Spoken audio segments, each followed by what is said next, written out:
Good day again. This is Sean Work with Ask a Realtor, broker associate, consumer advocate, over 20 years of experience in the real estate industry, team leader, mentor. And once again, I'm here to answer your questions. And today's question is commissions. How do real estate agents get paid? A lot of people ask, about the commissions. A lot of people want to know how buyers are compensated, how buyers agents are compensated, and how listing agents are compensated. Two different types of representation. If you think about it, when taking a listing, an agent has a marketable product. It almost becomes a retail type of representation where I have this house and I can send postcards around it. I can do open houses around it, and the buyers are then coming, much like a store, much like a retail storefront. The buyers are coming to to see us as agents, or to see the retail product, which is the house. And then you have buyers representation, which is more of a service related industry. What's your value proposition? How do you know when the houses are coming on the market and what pocket listings there are? And are you networked into the community of listing agents? And so there is a different compensation model for the general consumer. And while sellers typically know that they're the ones paying the commissions, buyers don't necessarily understand how their agents are how their agent is compensated, and oftentimes think they may be paying those commissions. And so I'm here to debunk that myth, or that to set some clarity around the conversation today. Let's start with buyers. So buyers are paid, they're buyers agents.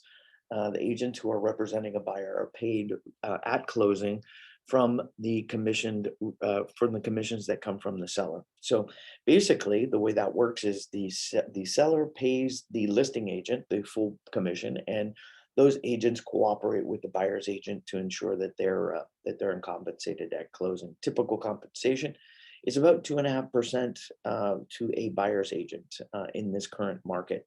A seller, or a listing agent, if you will, um, must go in and negotiate the commissions with the seller. And typically you'll see a widespread array of how a listing agent gets compensated, but in general, it's 5% right now of the list price, or the ultimate sales price. And you may see that fluctuate in a buyer's market because there's longer days on market, there's more marketing costs. Those typically fluctuate up to about 6%, of which 2.5 to 3 are shared with the buyer's agent. When we sit down with a seller, there's many factors that we must talk about for us to find a win-win relationship. And one of those is price. One of those is how we're going to expose the property to the market, which is condition. One of them is timing, when we're going to do that. And the ultimate, the fourth thing, and final, is really the commission that the seller and the listing agent negotiate. What I will say in this industry is you get what you pay for, much like in every other industry. And so this may be one of the reasons that we have a lot of discount brokers out there, because they're not showing value. I'm speaking to many of you who might be listening to this, who are taking the 1% listing. And so it's our job to run in there and really share with you why it's so important to really compensate your listing agent properly. And the importance of that is always looking at list price versus sales price. If you're a seller, meaning, here's the question, Sean, share with me, out of the last 10 homes you sold, what was your list price versus sales price? This is going to tell you if the agent knows what they're talking about in regards to pricing. But also, there's the value proposition. If your agent, because of their negotiation, because of their marketing skills, because of how they've exposed the property to the marketplace, is getting you more than market value, that more than pays for itself in regards to commission. And if you're a buyer and you're being represented by a buyer's agent, a true professional, most of the time you'll find that there's a sales price versus list price, meaning, Sean, out of the last 10 buyers that you represented, at what percentage of list price did your buyers close? So for instance, if we closed at 97% of market value, that's a 3% uh, value proposition on a now in our area right now. It's about a $700,000 median home price, which means that because of our expertise and our experience and our network, we're able to save you about $21,000 as a buyer. And if the reverse were true, we'd be able to capitalize about $21,000 more as a seller.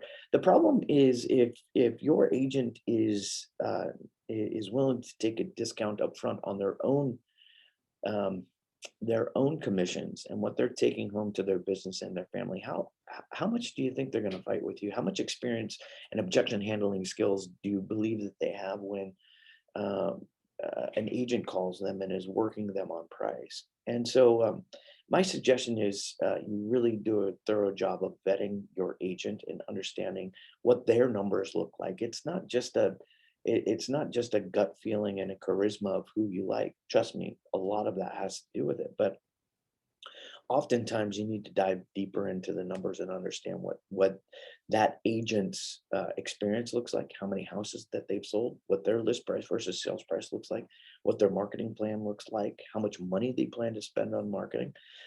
Because I'll share with you this: you take a discount listing at 1% or 1.5%, how much marketing materials after a split with the broker and